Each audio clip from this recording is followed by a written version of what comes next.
Let's go. I wake up to a little bit of drool on my pillow, feel like it's gonna be a bad day.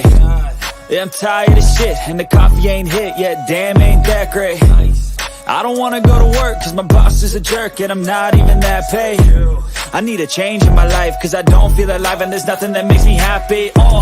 Hold my beer for a minute, I'm about to quit my job, cash in for a ticket. I'm going on a trip and I don't plan to visit. I'm gonna stay there till I feel like I'm winning, and this is just the beginning. I need a big change, help me feel like living. I need a big swing, home runs I'm hitting, and I'll never look back, moving on till I get it all.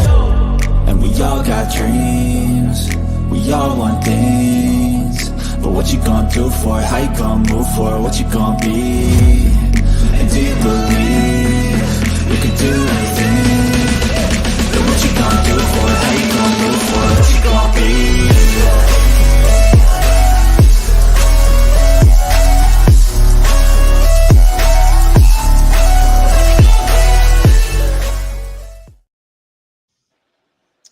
All right. What is going on, everyone? Welcome to another edition of Unscripted. We have a very special episode here tonight. First off, join me as always on my shows, Jay McLovin, my friend from Houston. What's going on, my man? It's another hot day. I'm thinking about firing my AC company because it went out a little bit. Got it back on, but we got Jack Patterson on the show, man. How much fun are we gonna have? How much fun are we gonna have today? Hey, you ain't kidding. Before we get to our special guest, of course, the man who is now the backup quarterback unofficially for the New England Patriots, Foxborough, Frankie C. What's going on, brother? Put me in, coach. Put me in. I'm throwing 20 yard bombs. I'm throwing 20-yard bombs all day. I got you. To the opposing player. But I'm doing good. Jay's just upset because he can't hit the field. Other than that, I'm doing good, man. Hey, glad to hear that, man. And, of course, our very special guest tonight, we are welcoming Jack Patterson on to Unscripted. He is an award-winning sports director with WRBL Sports out there in Columbus. Jack, how you doing tonight, man? Man, it's a pleasure to have you on. And judging by what we just did off the air, this is going to be a fun time. Hey, we are looking forward to it, man. But before we get into our show tonight, please go and check us out on our social media channels. Of course, Facebook is our main hub at Unscripted. Formerly Twitter, now it's x.com, Unscripted Guys. Frankie's doing his work over there. And, of course, check us out on TikTok, YouTube, and on Twitch, all under the banner Unscripted Sports. But the easiest way to find all of those social channels is on our link tree, which is in the description of all of our episodes. Go down there, check it out, and you will find all of our social media platforms and see what all we're posting on there. Well, guys, let's go ahead and get right into it. College football kicked off last weekend, but this weekend is when a lot of the teams get back in action. We've been looking forward to this for quite some time, and we're talking some SEC football here. Alabama and Auburn. Who will have the better season? Jay McLovin, you have the floor, my friend. Who do you think is going to be better? Yeah, absolutely, man. If you can just go by the rankings and nothing but the rankings, which I suggest you don't do, but if you do that, Auburn's run, 38? Alabama's ranked like a number 4. Alabama obviously is going to have the better season. The problem is can Alabama finally beat Tennessee and LSU? We know that those were the 2 losses they took last year. And I think this year, I see 3. I think that there's not enough separation between the quarterbacks right now. There's no clear cut. I know Buckner, Simpson, and Milroe are all out there competing, but nobody's really completely separated themselves from the other. So I think there's obviously an issue there. The run game with McClellan, Williams, and Miller looks to be solid, but the problem, Logan, is the wide receiver group.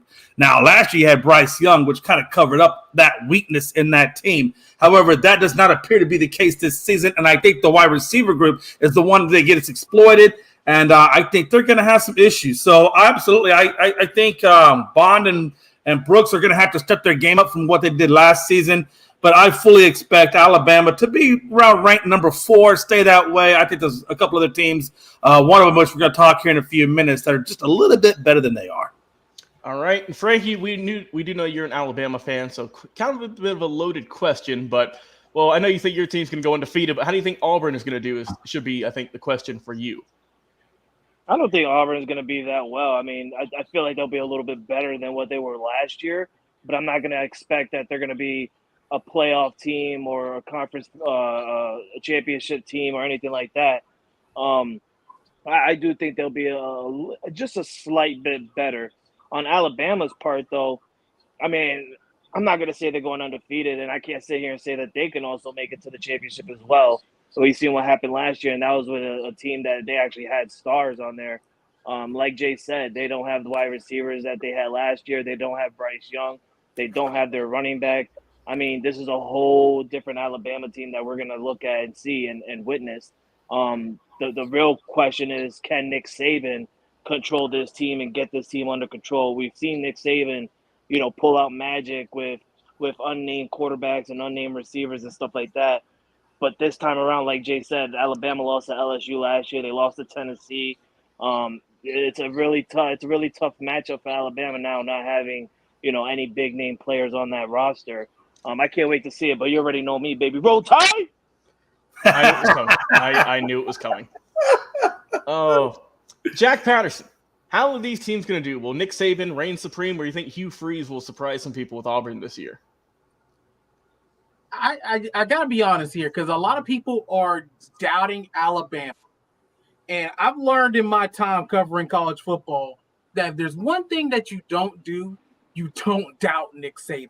Okay, that's the craziest thing you could do. And I'm not sitting here telling you that Alabama's going to go undefeated or they're going to make the playoff. I'm not going to say that, because there's questions that do need to be answered for the Tide. You guys have already mentioned two of those places, at quarterback and at wide receiver.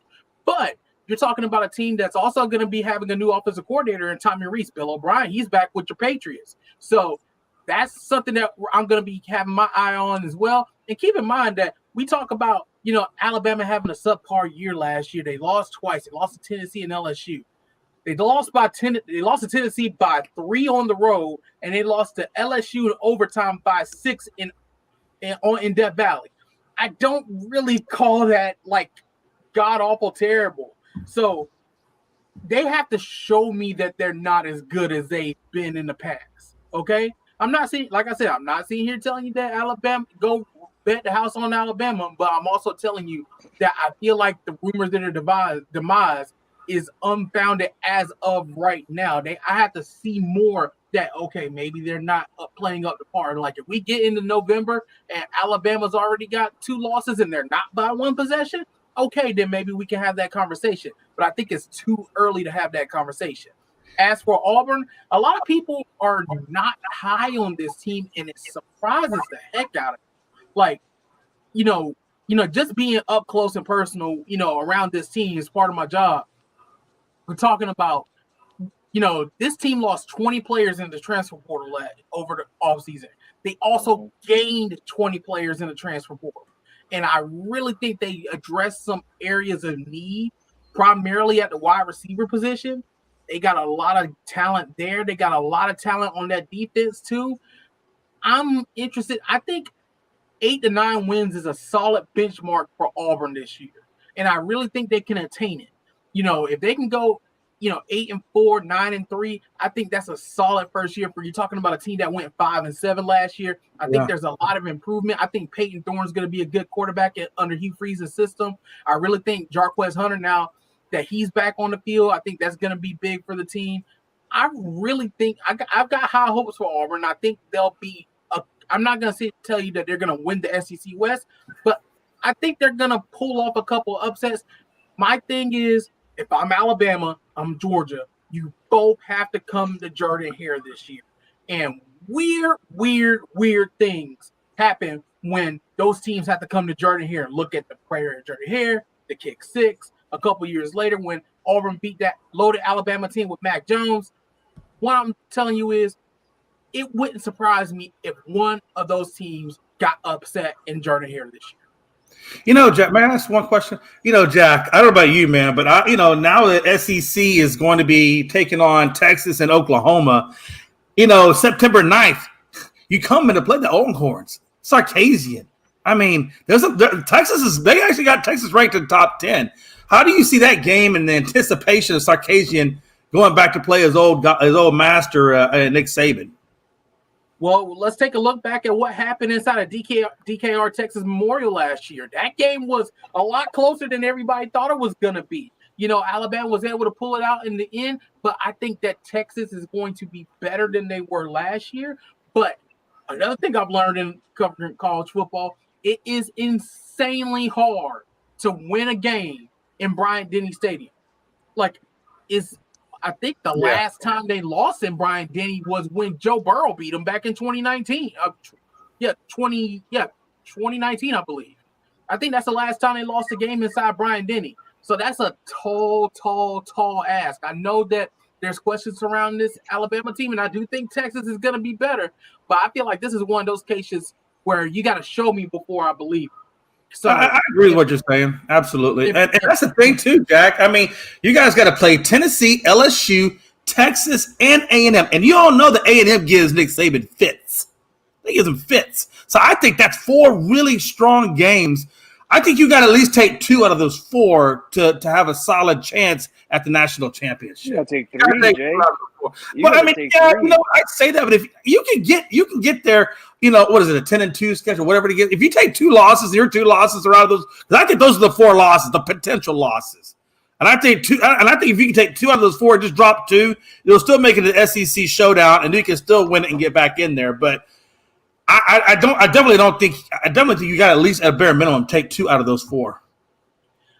I'm kind of with Frankie here. I think you got to win 3 of those. Now, I will sit here and say that Texas A&M got a lot of work to do, okay, before we're talking about them being a threat to anybody at the top of the SEC West after their debacle of the season last year. They've got a lot of work to do. So I'm pumping the brakes a little bit on thinking that A&M is going to beat Alabama. But the other 3 teams, you're talking about Texas, who I think is going to be a contender in the Big 12. You're talking about Tennessee, who's going to be a contender in the SEC West, and LSU, who's going to be right there with Alabama at the top of the SEC West. I think you've got to win. I would say, assuming that they beat Texas A&M, I'm giving Alabama that win. I really think that you've got to win 2 of those 3. Yeah, I agree. Yeah, and I think one of those big wins got to be against LSU. LSU has been dominating Alabama for a while now. That's it. Well, let's go on to the top college program at the moment. Back-to-back champs, the Georgia Bulldogs, looking for that 3-peat. And my gosh, this team has had a tumultuous, insane offseason on the field, off the field, a lot of stuff going on. Do they have the talent coming into this year to 3-peat? Frankie, we'll go ahead and start with you, my friend. I don't think so. I mean, I'm not going to I can't sit here and say that, they're not going to make it or not like that. I do think that the Georgia Bulldogs are going to, return to the SEC championship. That's something I can say. But winning it and 3-peating it, I don't think it's going to happen. Just for one reason and one reason only. They don't have their quarterback anymore. The guy who was running Stephen, whatever how you say his name, the guy that likes to party after he wins the championship. That dude, now he's gone. Who's actually their backup? Can somebody name me their backup? Carson Beck. Yep. Do you believe in Beck? Because I don't believe in Beck. It remains to be seen. We don't know. And not only that, Georgia actually lost a lot of players in this year's draft. Yeah. I feel like this year's draft, alone Philadelphia's got they're nicknamed themselves the Philadelphia Bulldogs for a reason, because Philadelphia itself had so many members of Georgia. I mean, a lot of people that played in Georgia last year got drafted in this year's draft alone. And that's going to be a lot of missing pieces for the Georgia Bulldogs. Not just small pieces. These are big pieces. I'm talking about defensive linemen, their quarterback, running back, everybody's gone. So now they have to, redo, basically go back to step one and trying to go back to how they were last year. I don't think it's going to happen. I do think they'll make it. I don't think they win it. All right. Jay McLovin, as the guy who last year in the championship game thought TCU was going to give them a run for their money, we saw how that turned out. How will the Bulldogs do this year? Brand new look pretty much on both sides of the ball. How are they going to do this year? First of all, you say TCU with some damn pride and respect. Nobody even gave those dudes even a half of a thought to even get there, and yet they got there. So you give them a little bit of respect. Put some respect. I'll tell you with the T. That's with the K. I got you.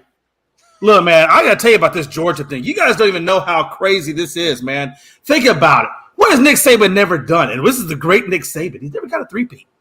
He's never gotten a 3-peat. Matter of fact, to be honest with you, the last one that got a damn 3-peat was Minnesota in 1934, 35, and 36. So there has not been in the modern era, a three-peat. That's how crazy this is. If Curtis is a Curtis, what's that dude's name? Curtis Smart. If Curtis Smart. Kirby Smart. Yeah, if Kirby Smart could pull off a damn three-peat, literally, you could almost make a damn case for him against Saban because he's never done that. Saban has never accomplished that. Matter of fact, nobody has over 100 years. And the competition ain't exactly easy out there. I mean, it's still tough competition. So that in and of itself, if they get a three-peat, oh my Lord, I'm just trying. And I hate Georgia. Everybody knows I hate Georgia.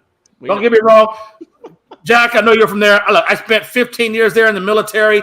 Maybe the military cursed. I don't know. Can't say it, but I'm just saying. Yeah. But I will say this about Georgia. Do I think they can get there? Absolutely. Hell, their damn schedule is softer than Frankie's belly. Facts. Straight facts. Look, let's be honest. Their non-conference schedule is soft. The Sooners were replaced with Ball State. Ball freaking State.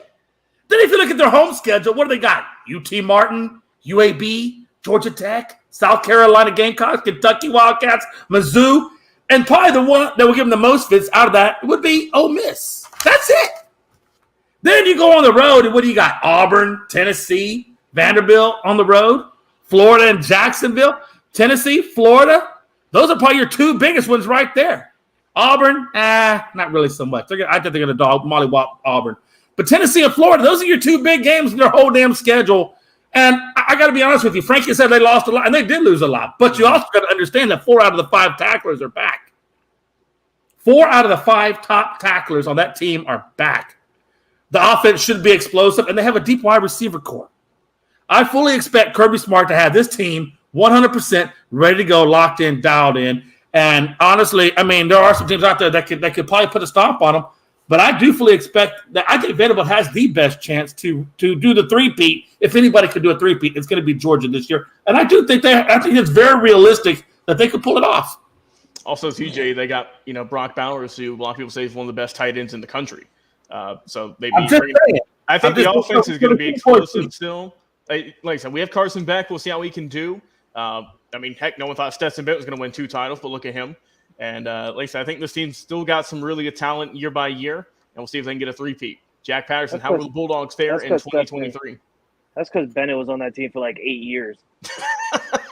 But also, Bennett wasn't a great quarterback. He just wasn't. But he was a good game manager. He can manage that team, and that's all you got to do. He was just solid. Manage it. You don't got to be a superstar. Just manage it. And he came up clutch when he needed to.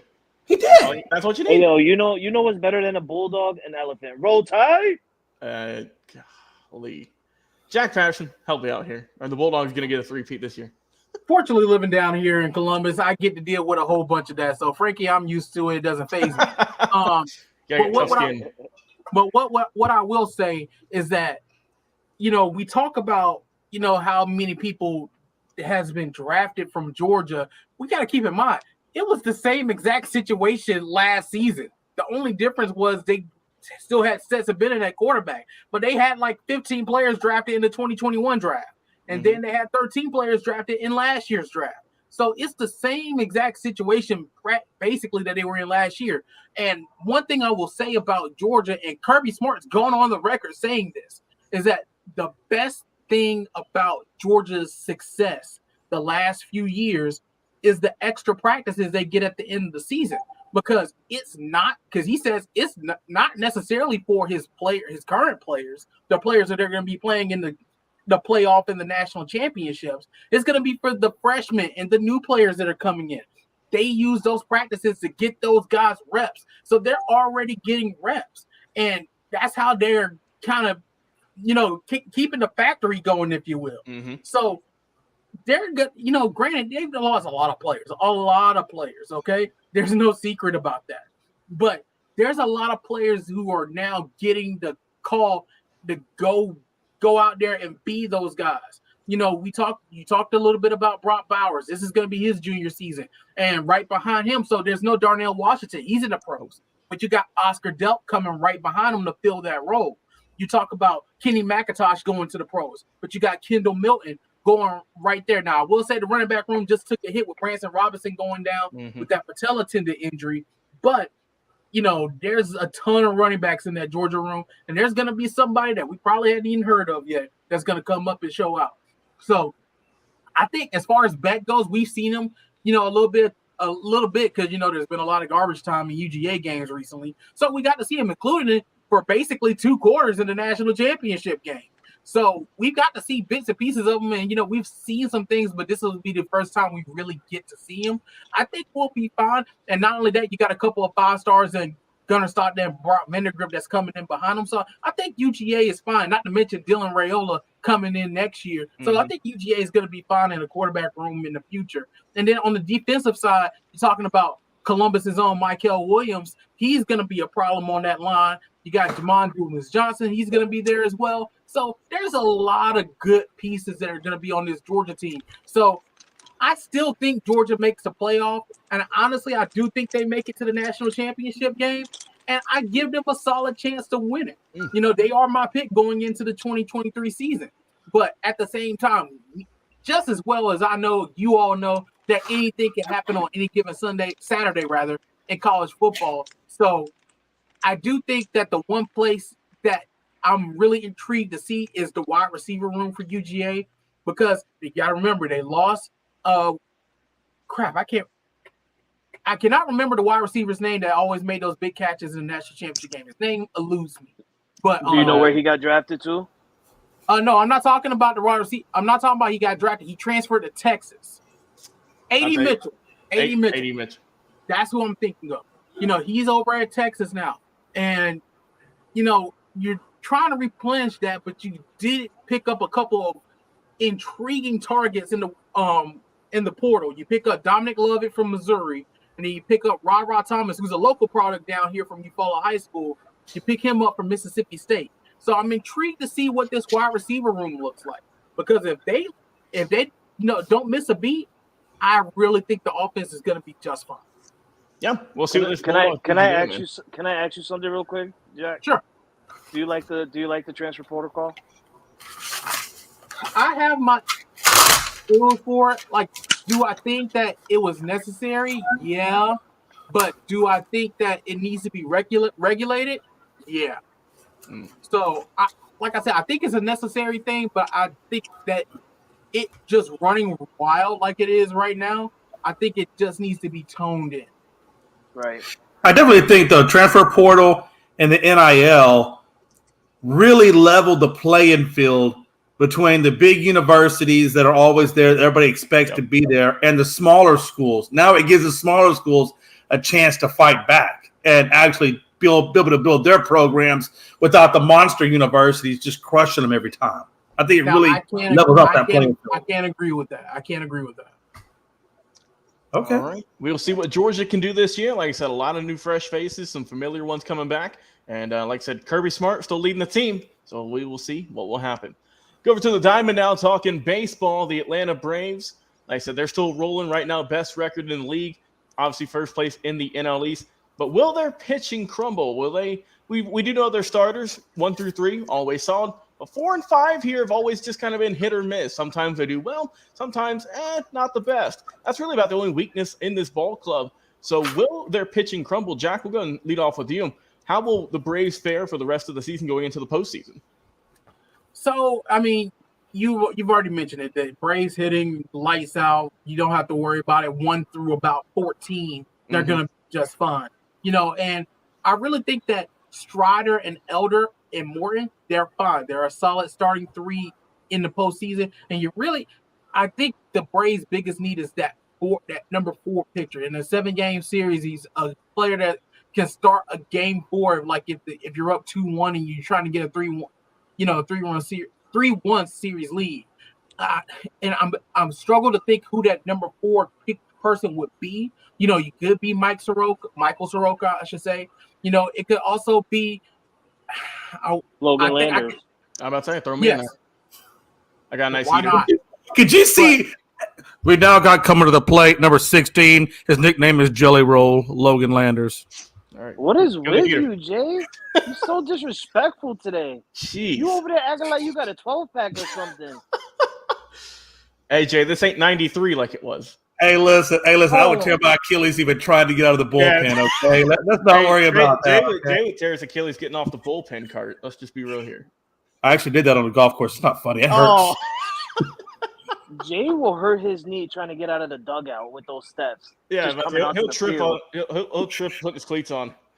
Hey, and it wouldn't be because my knees are bad. It's because my eyesight's so terrible. Last time I went home and I went to the next door neighbor's house because I thought it was my own. Hey, you probably chucked the ball into the stands. Sorry, Jack. Sorry for these two interruptions. Can you continue saying what you were saying? Once again, I'm used to it, so there's no problem with me. But I'm intrigued to see who they bring up. You have options. Alan Winans, who's made a couple of spot starts for him, has been good in what we've seen of him. So I'm intrigued on where they would go for that number 4 spot in the rotation in the playoff series. Yeah. So, and then as far as the bullpen goes, we know Iglesias, for the most part, he's on. He might give you a heart attack, while he gets to save, but he gets to save. He almost reminds me of Will Smith in the World Series season. Is that he might send you to the cardiac arrest as you're trying to get the save, but he gets to save. So Jay remembers Will Smith a lot. So I would say that I think the Braves are fine. I don't think it's gonna crumble, and I think one big beneficial thing that the Braves are gonna have is getting ready to come up in a couple of days when they expand the rosters, the September roster expansion. I think that's gonna be a big deal. Once they get the division clinched, they'll get players some rest. They'll be able to get ready. The one thing I would say for the Braves, though, that I wouldn't recommend is, while I recommend them getting some rest for those guys, you got to remember some of the top guys on the offense haven't missed a game this year. Exactly. So That's true. So I would recommend getting them some rest, but that last couple of series of the season, I will put them back out there because you got to remember the Braves are on track to get a bye in the first round. Yep. So, and I think that's what was one of the things that kind of did the Braves in last season, that they got that bye and they got cold, kind of like what happened after the All-Star break this year. The Braves were scorching hot going into the All-Star break, and then coming out of the All-Star break, they were sluggish. It took them a couple of weeks to get back going. I would do the best you could to try to avoid that going into the postseason this year. And I'm glad you said that too, because I was going to ask you, that's normal for every team that wins a division real early, like early September, and they just go ahead and they sit certain players and have long rest, and then postseason comes around and then they are literally ice cold, like cold brew Dunkin' ice cold, and they just end up losing. Like you, for example, like you said with the Braves last year, the Yankees did the same thing last year. We got the division win, and we rested some players. They came in, and we had trouble against the Cleveland Guardians. For God's sake, like, it happens. It really does. Well, Frankie, Time out. I got to say something right quick. Okay, go ahead. So you mean to tell me that you're a New England Patriots fan and a New York Yankees fan? How's that? Frankie, go ahead and give your sports lineage, all your teams. That way you can. I don't know. Oh my Lord. He doesn't know. He doesn't know. All right. So I grew up a baseball fan. Number one, that was my one sport that I grew up watching with my grandfather. And my grandfather was a diehard Yankee fan, so all I watched was Yankees. When I grew up, I started watching other sports, and I got into football around late 90s, early 2000s, and I just jumped on the New England train because I've watched Tom Brady. I like Tom Brady. Tom Brady was my guy. And I just jumped on the New England train. Trust me, my dad was pissed when he found out that he had to buy me a New England Patriots jersey on Christmas. He was really pissed. But yeah, I like the Patriots because I'm a Tom Brady guy, and I don't trade teams. People said like they expected me to go to the Bucs when Tom Brady left the Patriots to go to the Bucs. They expected me to go. I don't do that. I rock with my team. That is true. But You pick every team you pick is at the top of the echelon. The Yankees, the Lakers, New England. It's not like you would be a Buffalo Bills fan. That is not true. When was the last time? I just find that they're all major market teams that have like 16,000 championships. Everyone, you don't know what it feels like to be in the suffrage of life. You see, hold up. For one, then this is where I like to shut Jay down because when can you? I'm going to shut you down. When was the last time the Yankees were on top of the world, Jay? That, No. well, 2009. Thank you. When was the last time the Lakers were on top of the world, Jay? 2020. Watch this. When was the last time the Patriots were on top of the world, Jay? They were So just I on top of think the world not that long ago. What? Less a We few were years just ago. on What? top of 3, the 4? world in 2019, 2018, 2019. We were on top of the world, and I've Well, been dealing and with that's why I said something. we're gonna test your true fandom. We're gonna test your true fandom I've because dealt with Cam. I've dealt with Cam Newton. I have dealt with freaking Bill Belichick going ahead and hiring Matt Patricia to run our offense. I've dealt with Frank. or Frankie. Or Frankie. I got to him. You have aneurysm over there.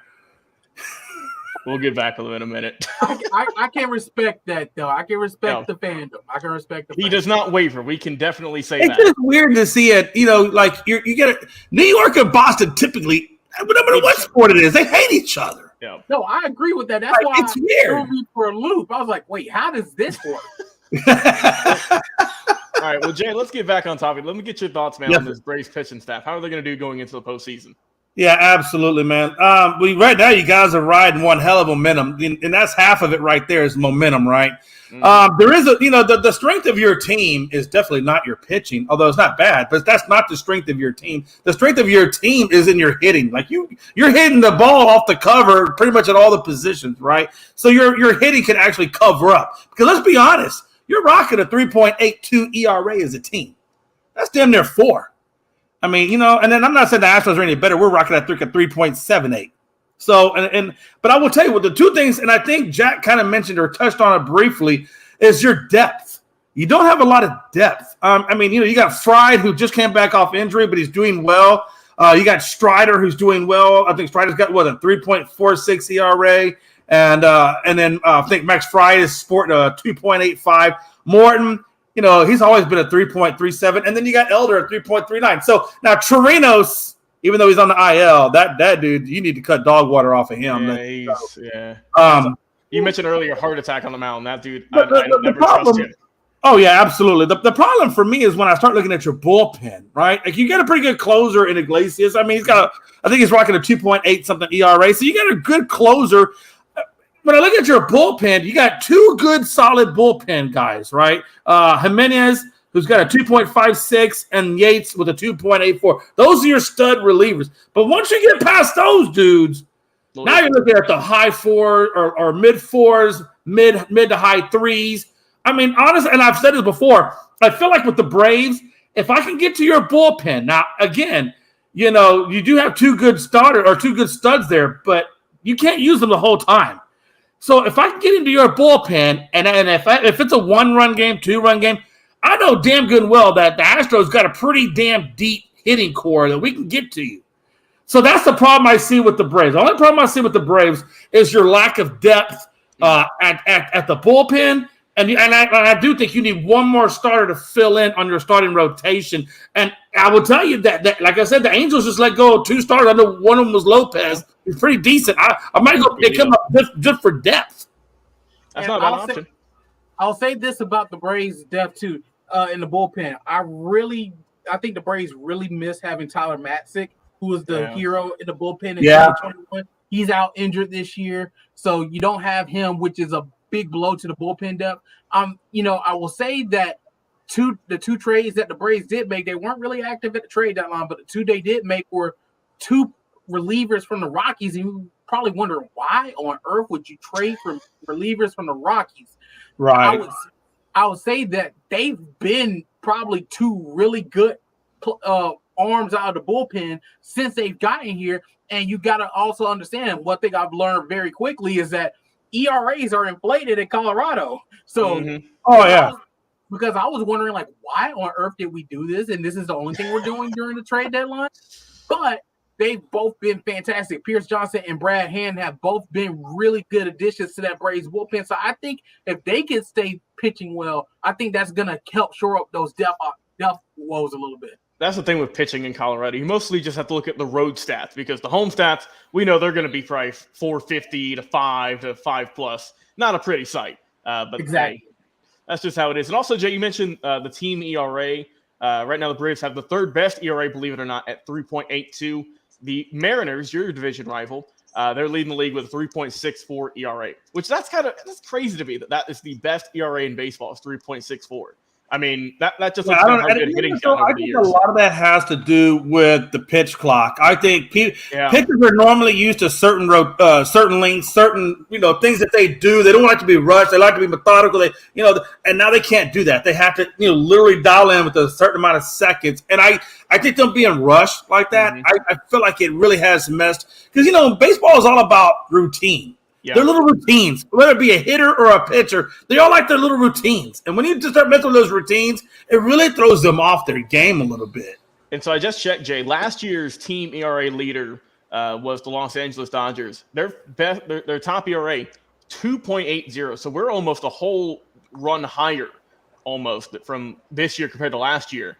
Like you mentioned, pitch clock and all the other additions that they've made, that's really went into it. And we're seeing a lot more high-scoring games. And, I mean, that's a big reason why. I got one question for Jack, if you don't mind. One quick question. It has to do with pitching and all of everything we're talking about. Because I know a lot of people that I talk to when it comes to pitching and even hitting had the same gripe, if you will. And I feel like these umps, they're deciding games. Like, you can clearly see that there are balls that they're calling that are 4 to 6 inches off the plate, and they're calling them strikes. And same thing when they're in the strike zone, they're calling them balls. Like, there is, no legitimate strike zone. It's just wherever they feel to call it. And I really think that's causing the chase rate also to go up, which is causing people's averages to go down because they're having to chase certain pitches because they're scared it's going to get called a strike, and they don't want to go out strike looking on if they're down 0-2 or 3-2. That's good point. I agree with you, Jay. It's bad.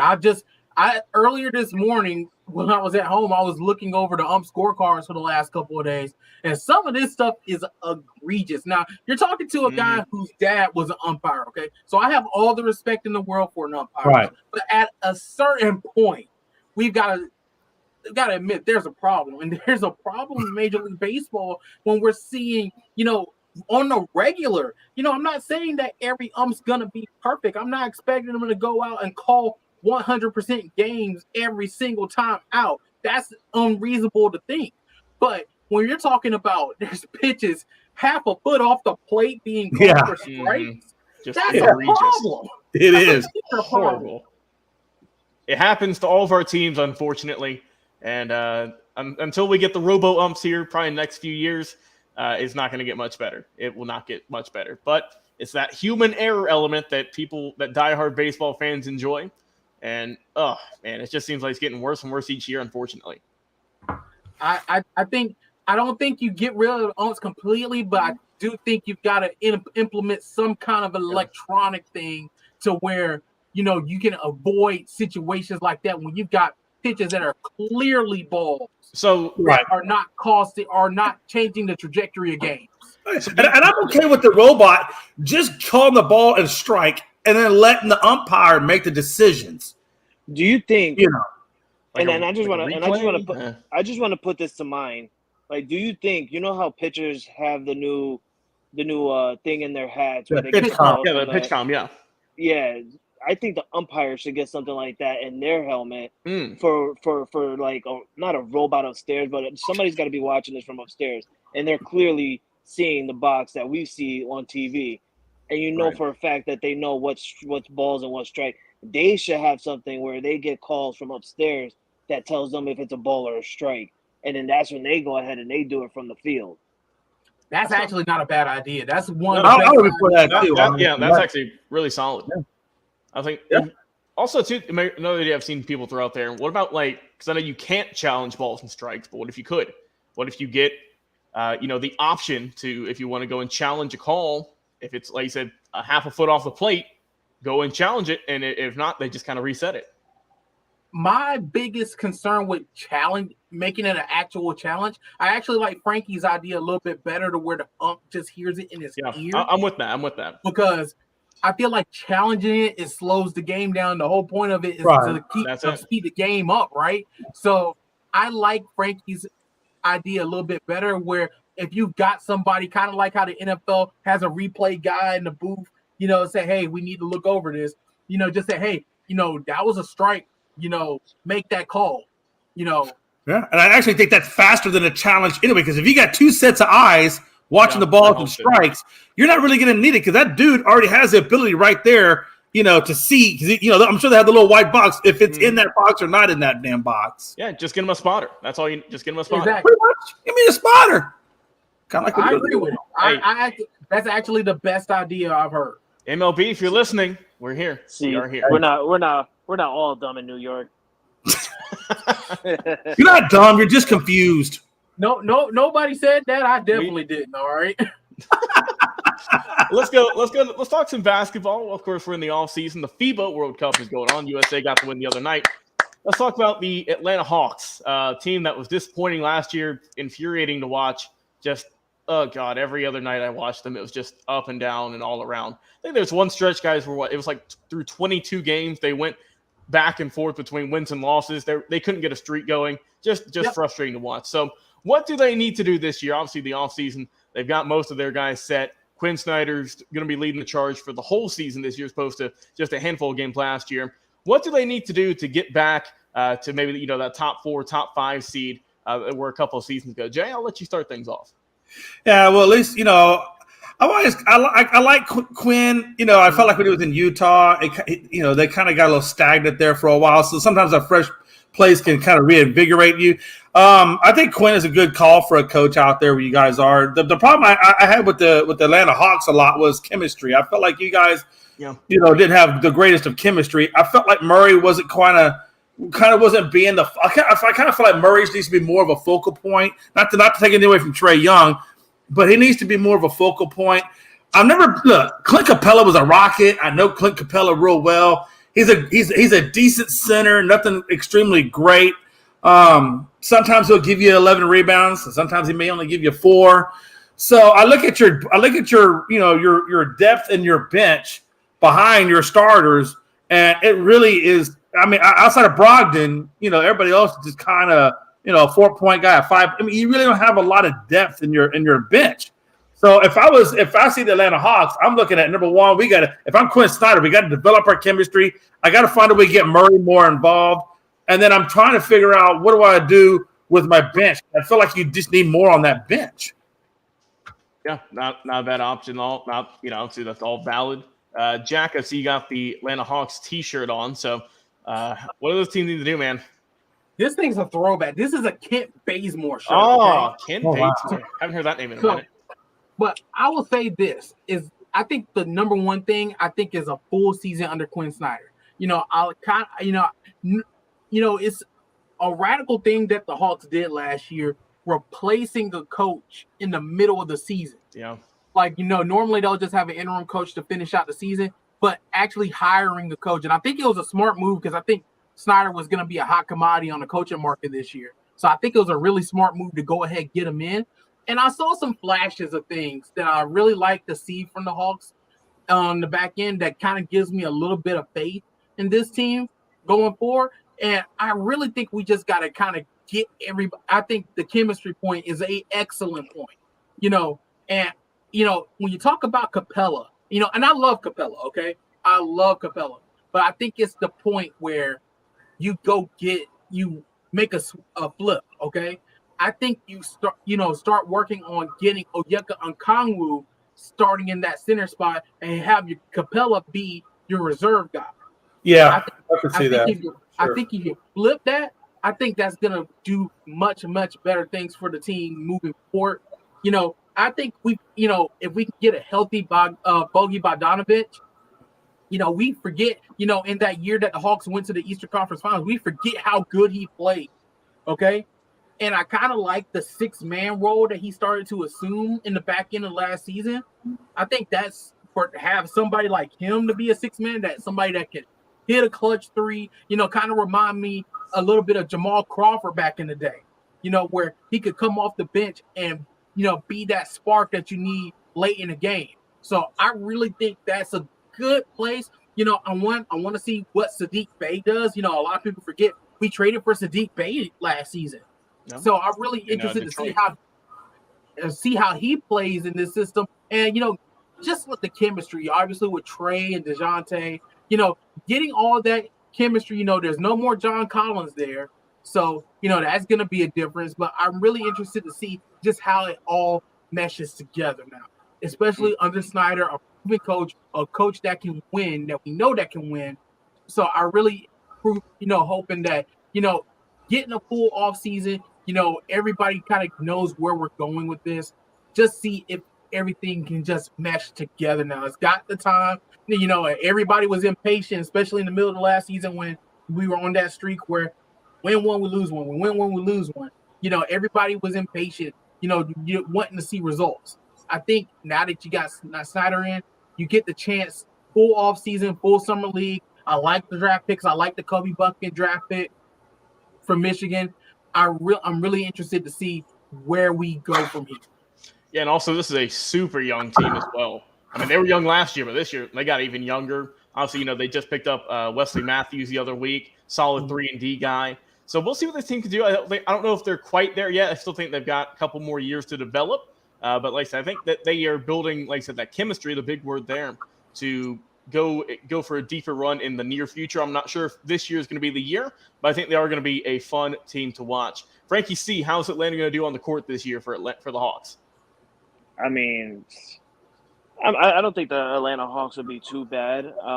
Like Jack said, I mean, having that coach come in the middle of the season, I do think that you got to give him a full year, and I think he'll be fine.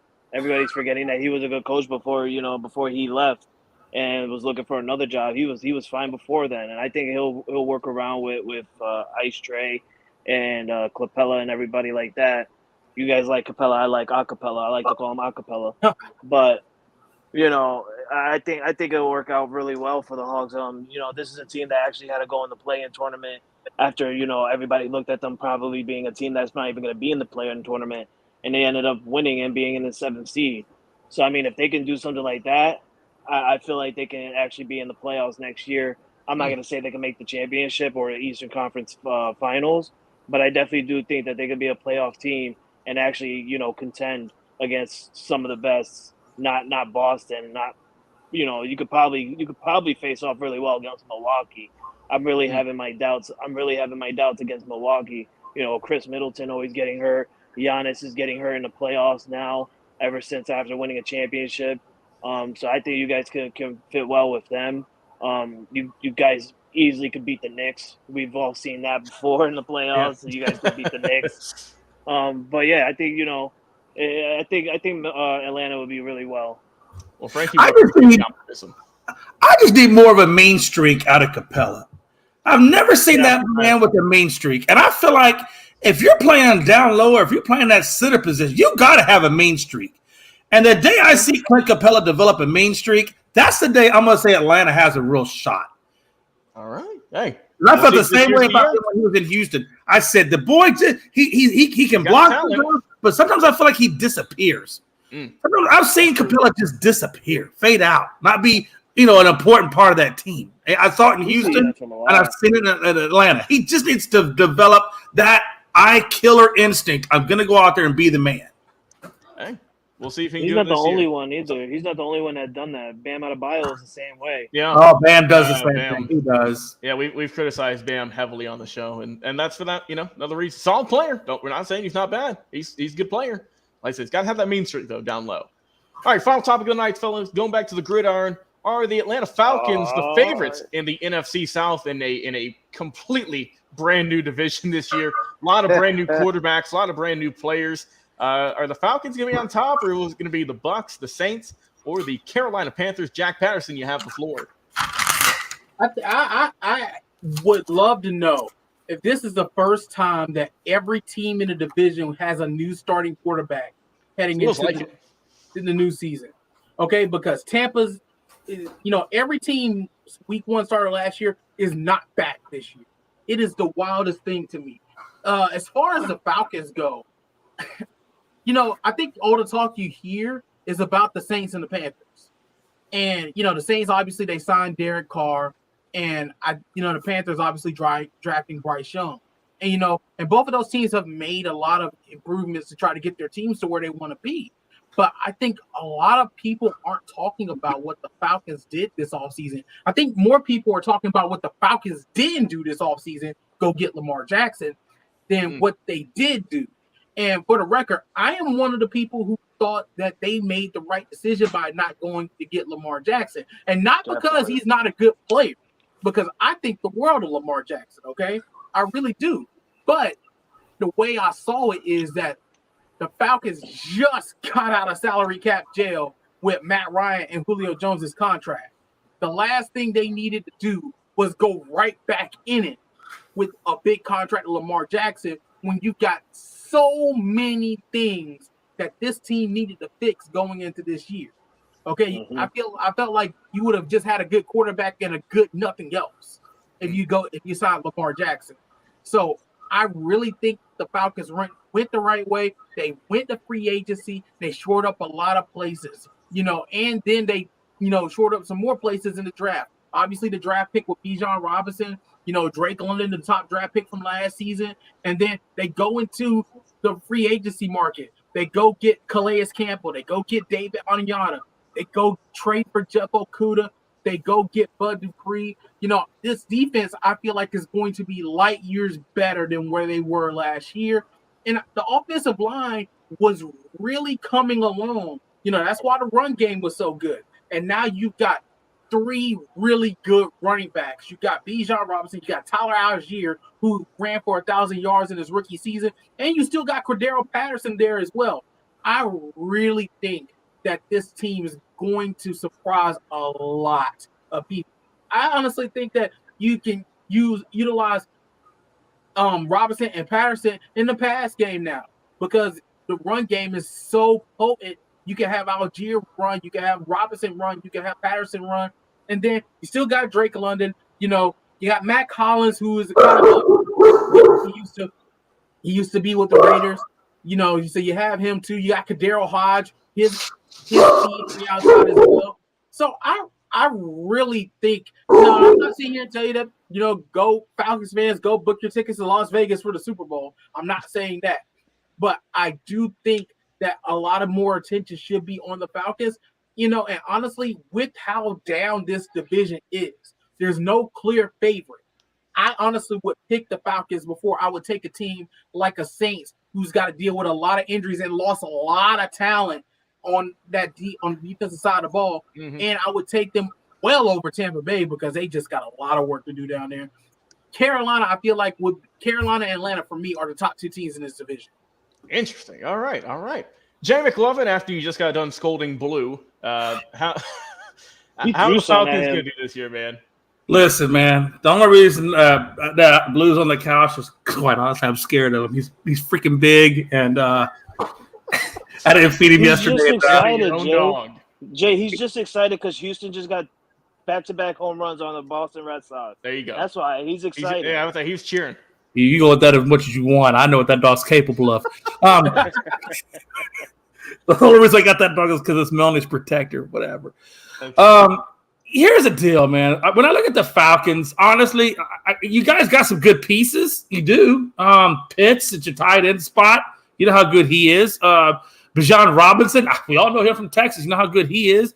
You have a solid running game all the way down, like I said, to Cordell Patterson. You got, like I said, Drake London. You got everything you need on the offense. The problem is you don't have a quarterback. You don't have a quarterback. Ritter's not the guy. I'm sorry. Anybody who thinks Ritter's the guy, keep on staying on that train all you want. That man is okay. On most teams, he's a backup.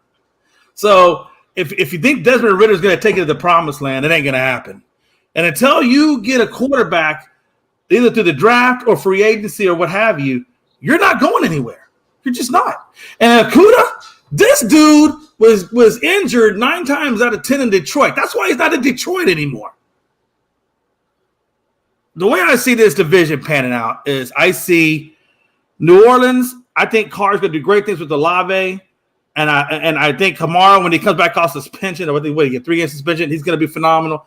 I really think it's going to be New Orleans, Carolina, Atlanta, and rounding out with Tampa at the bottom. And that's just the way it is. You guys just need a quarterback. And when you get that quarterback that can utilize all the weapons that you have, you will take off. You will take off. Okay. It's probably not the popular opinion to hear, but Hold Hold That's on. your- Can I hear that again? How did you rank the division that a division might come out? Yeah, I got number 1 being New Orleans, number 2 Carolina, 3 Atlanta, 4 Tampa. Okay. Frankie, what do you think? Is that your thoughts on the standings, or who do you think is going to be No, on the no. top? I think honestly I think New Orleans is gonna win this division just because I feel like Derek Carr. I mean, I agree with Jay, and I also agree with Jack.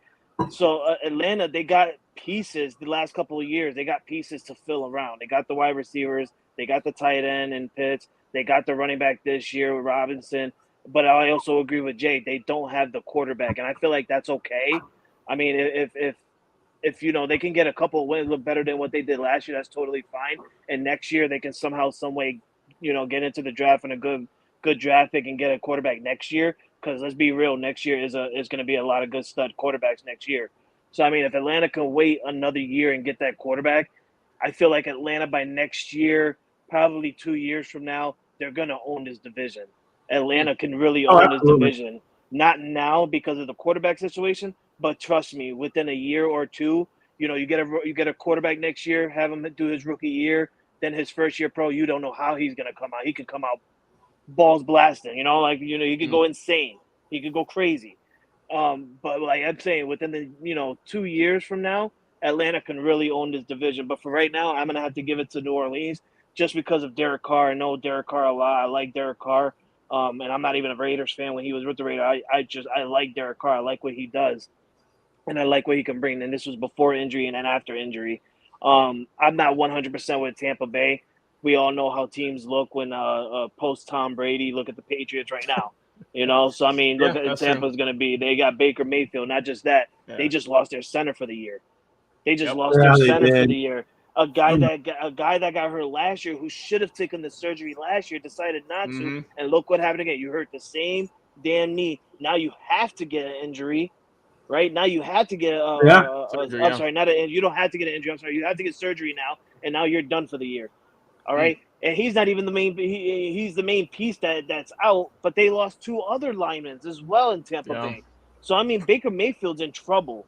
Baker Mayfield's in super duper trouble. And Carolina, I got Carolina going last in the division. I don't feel comfortable with Bryce Young at the helm right now with this team. I feel like they have to, get together, play together for a while, understand, the game of football together as a team. I'll give him another year, probably 2, to be better than what he was or better than what he will be. I apologize for saying that. But for right now, I got New Orleans at the top. I got Atlanta at number 2. I have Tampa at number 3 and Carolina at number 4. Could you imagine? And Logan, I know you don't want to hear the Jackie as Falcons fans. I don't want to hear this, but could you imagine? What if y'all were so bad, y'all were bad, and you had an opportunity to grab Caleb Williams out of USC? Could you imagine getting that dude on your team? The number 1 quarterback, better than anybody that just came out in this last class. Caleb Williams, could you imagine that? Now, Jay, that is wishful thinking, but have you seen the Arizona Cardinals quarterback room?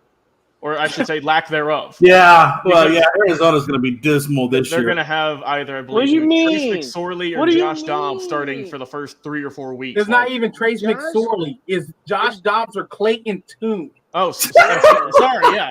How could I forget? Trace McSorley's not even on the team. Yeah. Don't sleep on Josh Dobbs. Frankie, Don't sleep you on really that think man. He's gonna come out and be an all-star. Watch. An all-star? An all-star loser. You're right, Frankie. He might. Hey, did May come out in this draft? Who? Drake May? Did May come out in this draft, or is he coming out next year? Next year. He's next year. Yeah. I like May even. Hey, even if you could get a quarterback, I really like that May kid, man. I like what he did last year. I thought he was phenomenal. And that's what I said about Atlanta. Like, if you wait next year to get a quarterback, next year's quarterback situation in the draft is going to be insane. There's going to be a lot of quarterbacks, nice quarterbacks in next year's draft. So if Atlanta can somehow, some way, I'm not saying go ahead and tank for the season to go ahead and, get a quarterback next year. But if you can somehow look better than last year and work your way into, like, making a trade to get higher up in next year's draft, get a quarterback, I guarantee you Atlanta by 2 years from now, they will own this division. We will see what happens. All right, guys, final thoughts. Anything else you got on your chest? Jay, go ahead and get it out, my friend. Oh no, yeah, man. Again, man, thank you, Jack Patterson, for coming on the show and hanging out with us, man. It was a lot of fun talking some sports with you, man. And go Braves? No, hell no. I want the Braves better. You're never gonna say that. Listen, If Jay says that, we gotta I put still it to got home. nightmares. Hey, I still got nightmares playing you guys in, what was it, 21 or 21 we played y'all in the World Series. So I'm scared to death to play Atlanta, even though we did sweep it this year. But I'm still scared to play that damn team. Y'all got some kind of voodoo magic on us or something. But no, honestly, I think it's going to be a great day for sports, man. A lot of good teams out there. Rangers, Seattle, Houston. I mean, that's a hell of a battle right now. Nobody knows who's going to get the division, who's going to get the wild card. It's crazy. And where the hell does Seattle come from? Seriously, where does it come from? Out of nowhere, man. Out of seemingly Washington. nowhere. I mean, their Washington. catchphrase is "See us rise" for a second. Yeah. Foxborough, Frankie C. Your final thoughts. Yeah, man. 53-man cut roster was today. So if you haven't checked out already, go and check your teams. See who's on there. Bailey Zappi and Malik Cunningham both got cut today from the Patriots, but I do expect them to come back, at least be a practice squad member. We're definitely going to need a backup in the third string. I mean, Mac Jones can't hold the helm by himself. But yeah, if you guys haven't done so, do it now and check it out. And how about my New York Liberties, man? My ladies, they went and beat the Las Vegas Aces again last night. I got the about for the third time this season. And they don't want to count the Commissioner's Cup on the records or whatever, but I'm counting that goddamn thing on the record. All right? My girls are doing good. We ready for the playoffs, man. I can't wait for the WNBA playoffs. Finally, Jack Patterson, your final thoughts tonight, sir. Well, first things first, I appreciate you guys having me on. It's been an absolute blast. It's been a whole lot of fun. So I want to say thank you to all you guys for having me on, for letting me be a part of the fun. As far as where we're going, like, I think the baseball players are going to be absolutely insane as we come down the stretch. You know, obviously, I think the Braves, you know, are in a good position right now. As long as they keep doing what they're doing, they're in good position to get their second title in 3 years. Oh, yes. Yeah, second title in 3 years. I really think so. You know, Jay, listen, I'm not against the Astros. My old boss is an Astros fan, so the Astros are my American League team. So trust me, there's no. I am with you, my guy. I want you guys. You're being so nice right now. I don't like it. Tell them the truth. Everyone wants to see that. Everyone wants to see an Astros Braves repeat, man. I mean, come on. Nobody wants to see that because they own you. You don't want to hear. You don't want to see that again. Jack, be real with him. You own this guy in the World Series. Come on. Listen. As an Atlanta sports fan, I assume nothing. That's okay? True. Trust me. I did not assume the Braves were going to win a World Series until I saw the final out. I did not assume Georgia was going to win either national championship. Okay, well, last year I kind of felt good after halftime. Okay, but the one against Alabama, I assumed nothing until Keely Ringo crossed the end zone for the touchdown after the pick six to seal the game. Trust me, I assume nothing, and that's primarily because of your Patriots. So once again, as an Atlanta sports fan, I assume nothing. Okay, but I think the baseball run to the playoffs is the race for the pennant is going to be a lot of fun. And then another thing to turn your attention to is the NASCAR playoffs. They get underway this weekend. I think it's some of the best TV you can watch as you get down to the end of the season. Things get crazy. Daytona was fun last week. I think they'll get more fun as we get closer to the end of the season. So something that if you've never given it a try, I would definitely give it a try because it's an entertaining television, especially as you get close to the end of the season. And you got NHL on here, so I got to give a shout out to my Nashville Predators as we get ready to get the season started. Hope, you know, a new coach, a new regime for the Predators. Hopefully we can make it back to the playoffs. All right. And also, Jack, where can people check you out? Where can they follow you at? Where can they watch you as well? So you can follow me on X now. So I guess that's the thing. I guess so. Follow me on X at J Patterson TV. That's on my handle. You can follow the station I work for, WRBL News 3. We cover Auburn, Georgia, and Alabama on a regular basis. So in fact, I'll be at the Auburn UMass game this weekend. So you can follow us on X at WRBL Sports and on Facebook at WRBL News 3 Sports. And then you can watch WRBL News 3 if you just so happen to be in the Columbus, Georgia listening area. You can watch us on WRBL News 3. We are a CBS affiliate here, and we are all over the place. We cover a lot of great high schools here, including on our high school show, The Prep Zone, on every Friday night at 11:15. And you can watch all of that on our website as well, WRBL.com. All right. Well, thank you very much for that, sir. Once again, it's been a great show, everyone. Jay McLovin, always a pleasure talking sports with you, my brother. Foxborough, Frankie C, the Patriots backup quarterback. Always fun talking with you, man. And, of course, Jack Patterson, we appreciate you coming on the time and talking sports with us tonight. It's been an absolute pleasure, my man. We'll get you on again very, very soon. I've been your host and producer tonight, Logan Landers. Enjoy the rest of your nights, everyone. We will talk to you again on another live episode. We'll see you then.